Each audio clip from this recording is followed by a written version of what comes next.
A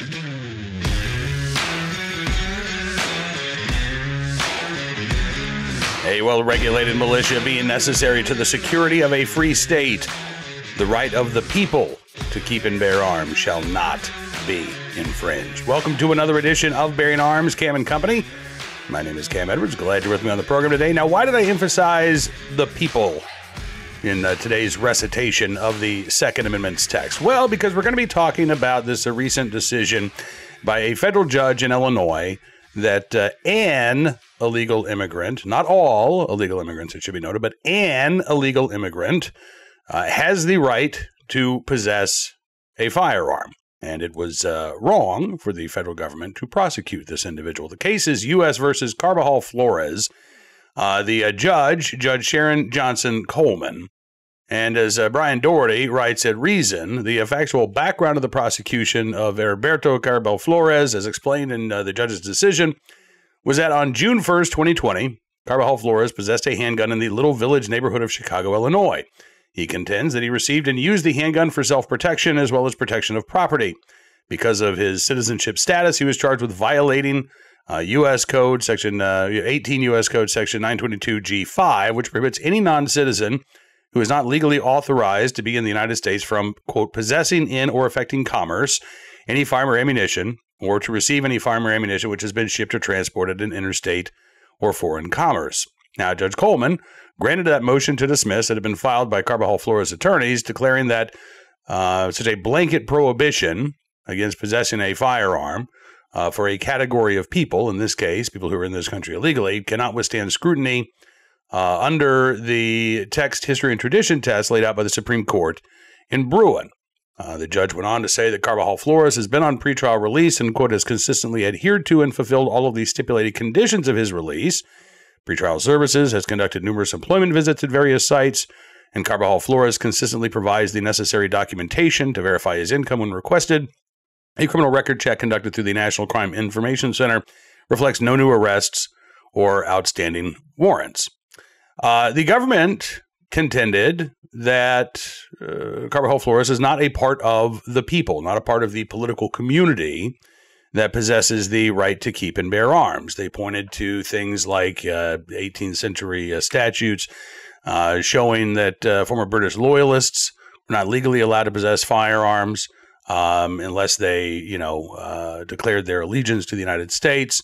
Pointed out again, Native Americans, freed black former slaves, and in some cases, many cases, active slaves, could not possess firearms. They were not, again, considered part of the political community at the time. But the judge was not persuaded that those were appropriate historical analogs, and again ruled that in this specific case, Carbajal Flores should not have been arrested for simply possessing a firearm. Now, there's a lot to unpack here. This was a federal case, so Illinois' FOID card requirement didn't come into play. How Carbajal Flores obtained that firearm did not come into play. This doesn't sound like he, tried to buy a gun at retail or anything like that. The only question that was before the judge was regarding Carbajal Flores' possession of a firearm. And again, the judge concluded that Carbajal Flores has a Second Amendment right to possess a firearm as part of We the People. So then the question becomes, who actually are the people here? And this is an argument that cuts across all of the normal lines. I mean, you've got, folks that I would consider to be staunch Second Amendment supporters who've come down on both sides of this issue.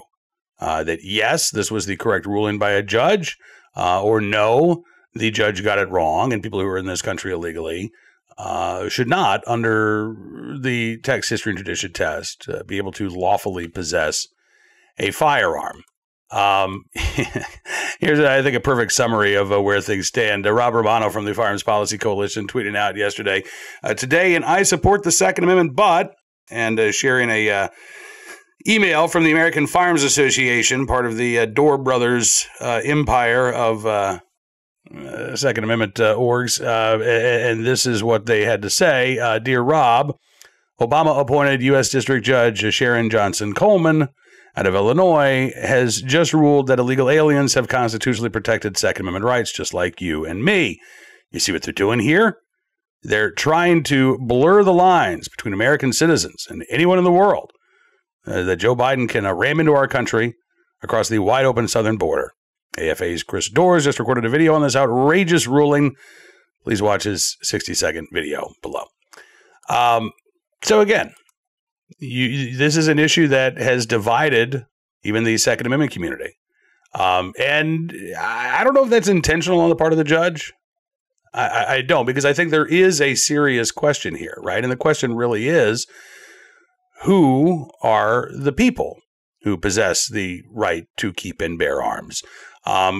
Couple of interesting responses to Rob's post on X yesterday. Michael Johnson Jr. at Night Arms says, Bruin and Heller especially go through the textual assessment of the Second Amendment. The people does not include illegal aliens, especially when they're suspected and wanted for a crime, illegal entry. This case won't even make it past step 1 of 2, using the Bruin refined analysis. Meanwhile, the rebel at the People Risen on X says, I've seen a lot of cognitive dissonance on this issue. Strong defenders of the Second Amendment need to internalize the fact that the right to keep and bear arms is a pre-existing right, not dependent on government labels, whether felon, illegal, unlawful drug user, or whatever else. And I think it's a pretty good summary of the two sides of the argument, right?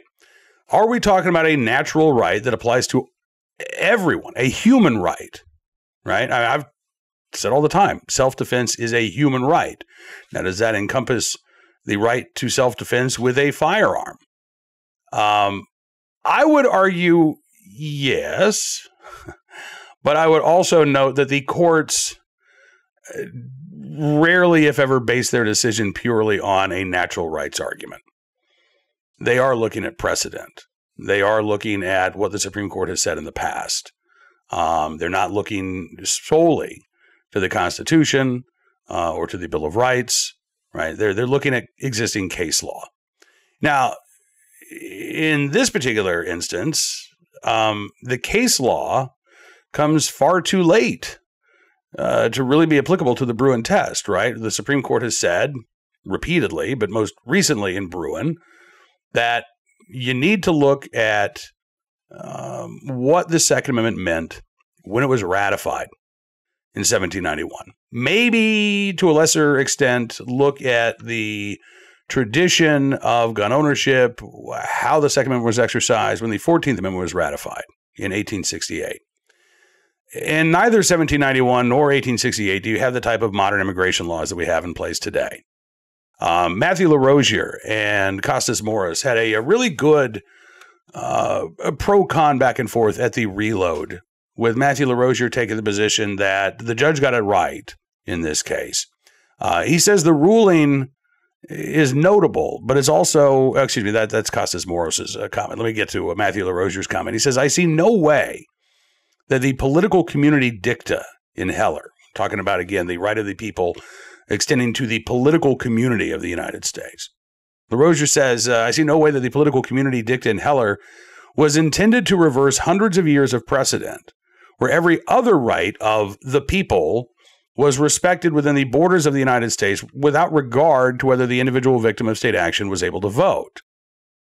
Again, if you're here in this country illegally, do you still have the freedom of speech? Do you have your Fourth Amendment rights intact?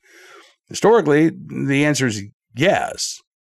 So why wouldn't that apply to the right to keep and bear arms? LaRosiere writes, further undermining the argument of my dear friends like Costas Moros is the text of the 14th Amendment, through which the Second Amendment is enforced against the states.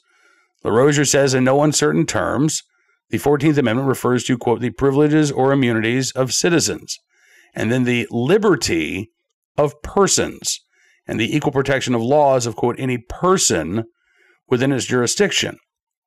LaRosiere says the point bears emphasis. To find that illegal immigrants are outside of the people protected by the Second Amendment, you must believe that the framers were talking about a different people in the First, Fourth, Ninth, and 10th Amendments.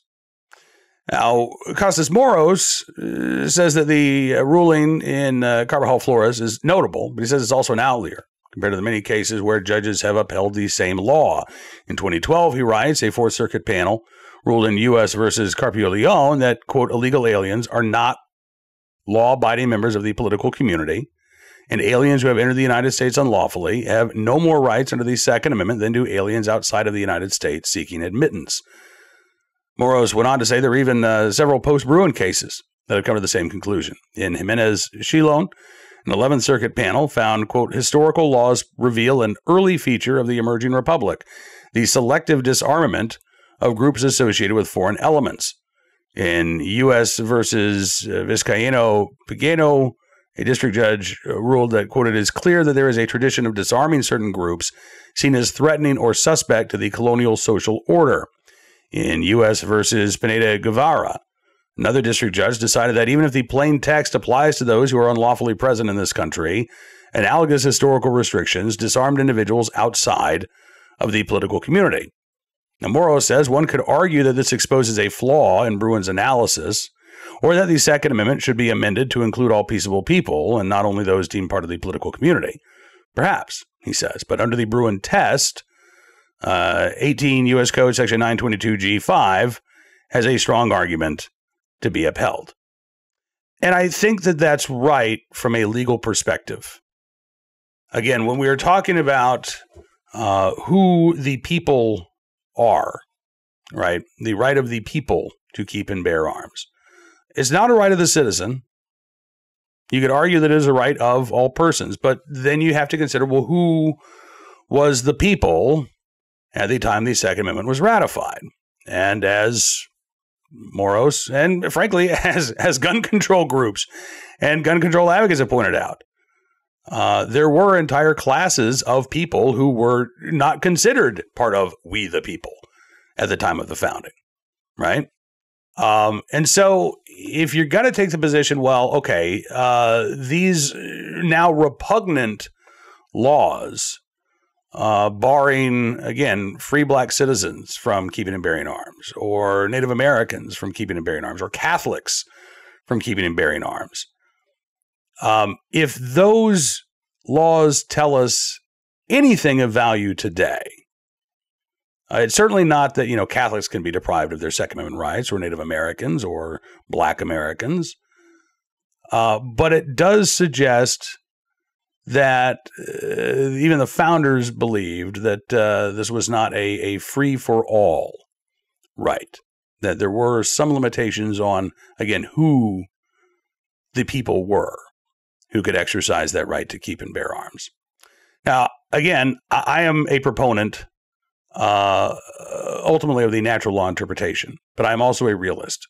And I understand that the courts don't, again, operate under a principle of natural law. They believe in the laws that were made by man, that were set down by lawmakers. The court system relies on precedent. In this case, we're talking about Heller, McDonald, and Bruin. And the Bruin test instructs us that if a modern gun control law is to be upheld, there has to be some sort of historical analog. It doesn't have to be an identical twin, they say, right? But there needs to be some sort of analogous, and not, by the way, an outlier statute. It can't be that there was just, one local ordinance or one state law, but there needs to be a tradition of something widespread in order for that, modern gun control law to be considered analogous.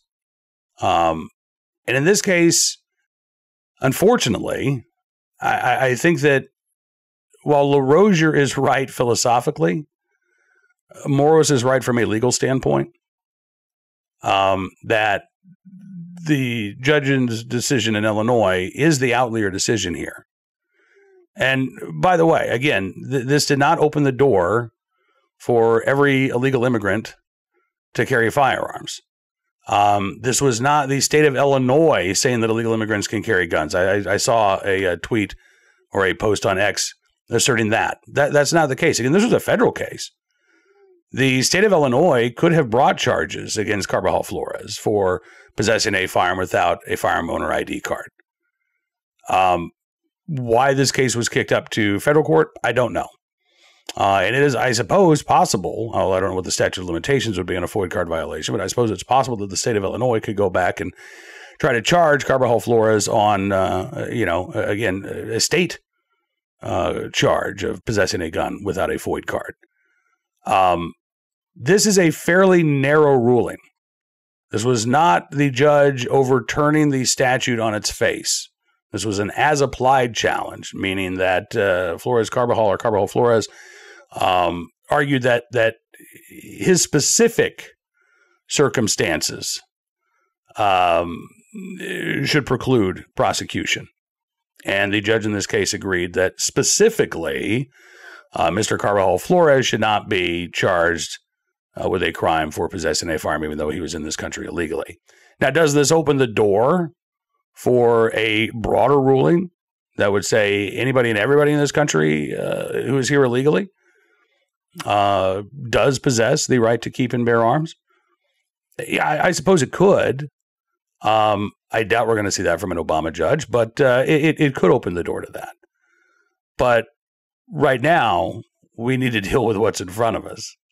And what's in front of us is this one ruling by a judge in Illinois, which, I'll be honest with you, I think is likely to be overturned by the Seventh Circuit Court of Appeals, which has taken a pretty dim view of the right to keep and bear arms in general, whether we're talking about the people who are in this country legally or people who entered this country illegally. So I have a feeling that the Judge Coleman's decision is probably not going to survive an appeal by DOJ. What I find most interesting, though, about this case is that, again, the disagreements don't follow along the typical lines, right? Of, well, you're pro-Second Amendment or you don't think anybody should own a gun. You've got folks, there are folks who I respect on both sides of this issue. I think Costas Moros is a brilliant Second Amendment attorney. Matthew LaRosier is the same. I think both of these guys are incredibly bright. I think that they, and by the way, I think that they both have a fundamental respect for the right to keep and bear arms. So this isn't, LaRosier's more pro-gun than Costas Moros, or Costas Moros is more pro-gun than Matthew LaRosier. That's not the case. I mean, again, what's fascinating and so interesting to me about this discussion is that you do have folks who I consider to be Second Amendment stalwarts who fall down on both sides of this issue. And maybe that's because fundamentally it is how you look at it, right? From a philosophical perspective, not getting the courts involved, when you're just looking at the text of the Second Amendment and you're looking at, again, the history of immigration law in this country, yeah, the text of the Second Amendment would seem to encompass those who are here in this country, certainly in 1791, when we didn't have modern immigration laws. Those who are in this country possess those Second Amendment rights, just as they possess their First Amendment right, their Fourth Amendment right, and so on. But, again, when you start looking at the Bruin test, that's when things get a little bit complicated, right?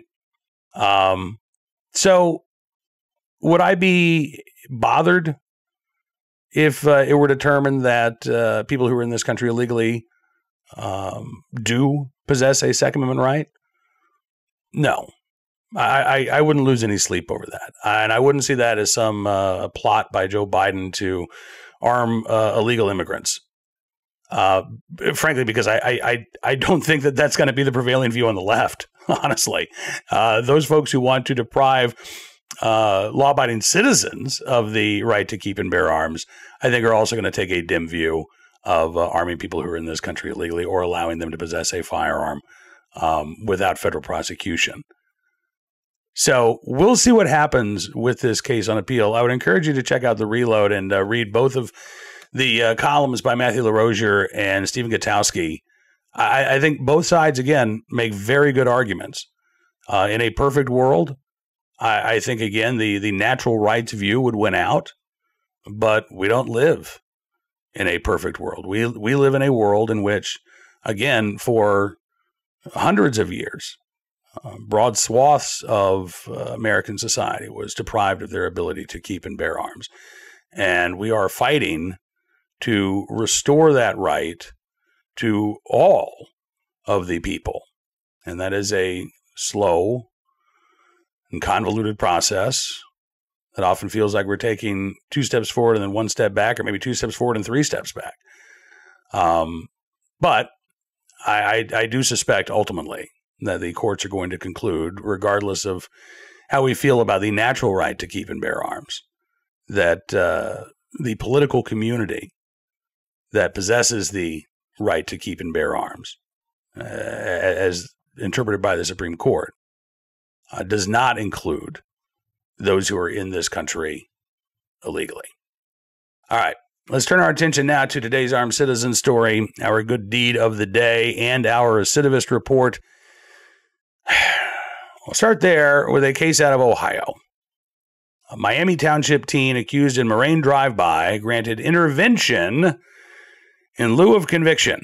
And he's not the only one accused in this drive-by who has had his case diverted rather than adjudicated. Noah Romero pleaded guilty on Tuesday to 1 count of improper handling of a firearm in a motor vehicle. The court determined that he was eligible for intervention in lieu of conviction without and withheld a formal judgment. So even though he took the guilty plea, he's not really pleading guilty. He'll be under the supervision of Montgomery County Probation Services for 1 to 5 years. He's supposed to enter into a drug rehabilitation program. If he completes the terms of that diversion program, then this will be wiped off of his record. Now, according to the Moraine, Ohio Police Department, they got a call back on September 22nd last year reporting shots fired into a home. Caller said, somebody just shot at my house. There were multiple shots fired from a passing vehicle at a group of people who were inside the home. Investigators were able to identify the suspects in the vehicle with help from witnesses. All 4 suspects arrested the following day. So 18-year-old Noah Romero, a 19-year-old, also had an intervention in lieu of conviction report. It's scheduled to take place April 9th. A 21-year-old, Jaden Landis, has a pre-plea sentencing hearing scheduled for March 26th. 20-year-old Michael Guadagno was sentenced in February to up to 5 years of probation. So he didn't get the diversionary sentence, but he still just got probation for this drive-by shooting, which is bad enough. On March the 8th, his community control was terminated after it was determined that Guadagno was not meeting all of the terms of his probation, but there's no word on what kind of sentence he actually received after violating that sweetheart deal. By the way, what kind of a dummy are you that you avoid prison for a drive-by shooting, you get 5 years of probation, and then a month later, you have the probation revoked because you're not abiding with the terms of that probation. Anyway, again, this was a drive-by shooting. Thankfully, nobody was injured. But this is still a pretty serious crime, right? And at least the first instinct on the part of prosecutors is to keep all 4 of these defendants out of prison, right? Taking these, offering these plea deals that are going to amount to probation. You just keep your nose clean. You don't have to go to jail. You don't have to do any time behind bars. We're not talking about, I mean, look, even if we're talking about a 12 or a 13-year-old, I think there's a really good case then that that individual would need to be in juvenile custody for a prolonged period of time. But we're talking about adults here. 18, 19, 20, 20 or 21. Young adults, to be sure, but adults. And again, the criminal justice system taking a very soft approach to dealing with, again, what should be considered a very violent and serious offense there in Ohio. Today's Armed Citizen story from the Spokane, Washington area. A man shot in Moran Prairie, taken to a hospital, then booked into jail on multiple felonies because he was the aggressor in this case. According to deputies with the Spokane County Sheriff's Office, they got a call Wednesday morning about 9:40 a.m.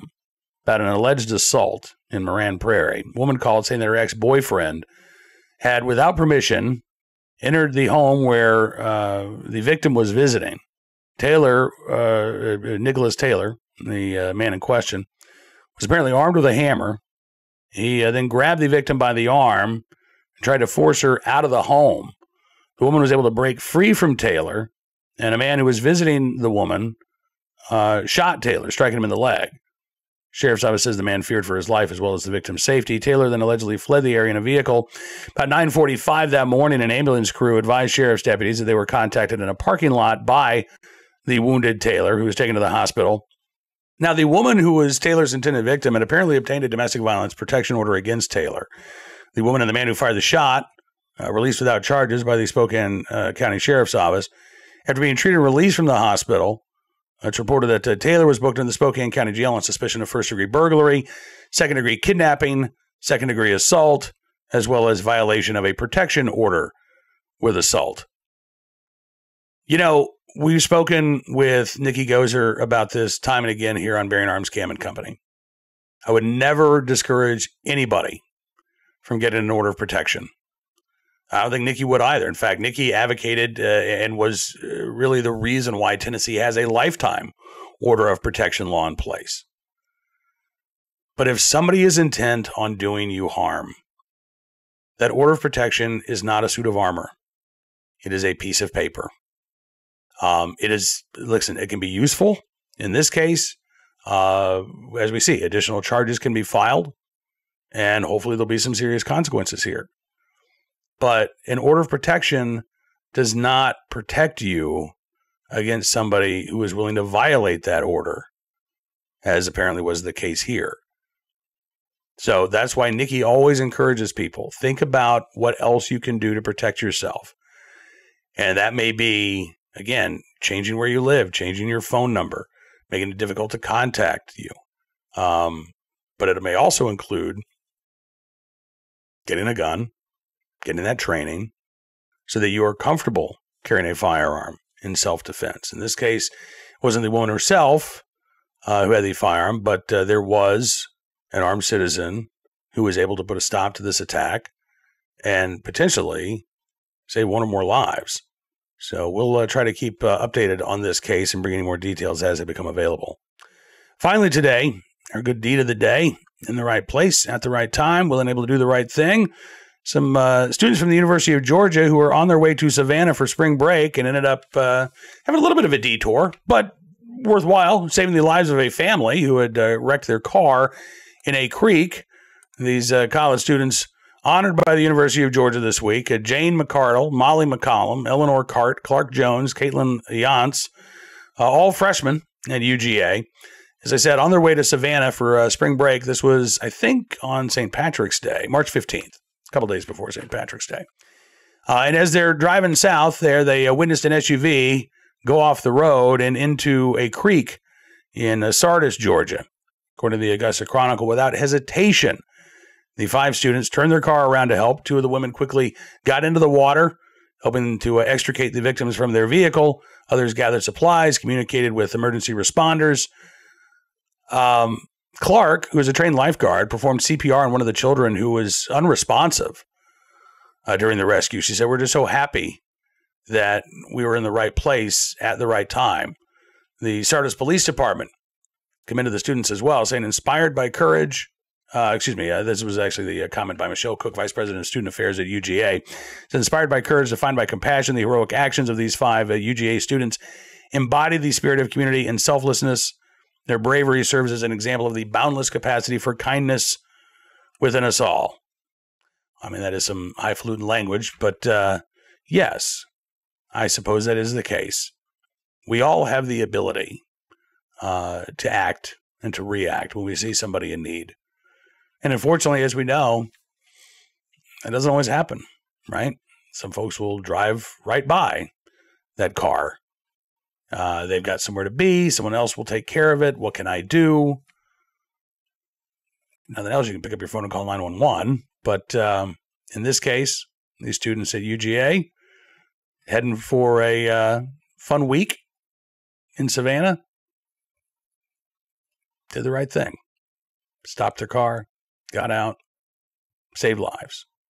Hope they had a good time in Savannah. But, I mean, honestly, how does spring break compete with, again, ensuring that a family is alive and well today rather than dealing with the tragedy of losing one or more family members? So kudos to these UGA students. Tip of the cap for their very good deed.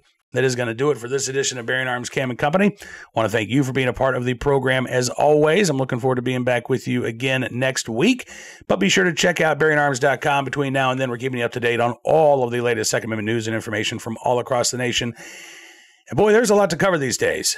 From litigation, we had oral arguments for the third time at the Fourth Circuit in Bianchi versus Brown, the challenge to Maryland's gun ban case yesterday. We're watching legislation in Colorado, where a number of gun control bills, including a semi-auto ban, are on the march. And, of course, we've got all of those stories covered for you, as well as armed citizen stories and more, all at BearingArms.com. If you like what you see, I'd encourage you to become a VIP or VIP Gold member as well. Just go to BearingArms.com/subscribe. Use the promo code SAVEAMERICA, and you can get a significant savings on your VIP or VIP Gold membership. We're going to give you exclusive content you won't find anywhere else, because your support really does matter. It truly does make a difference. So thank you again. All right. Enjoy your upcoming weekend. We'll see you back here on Monday. Until then, be well, be safe, and be free.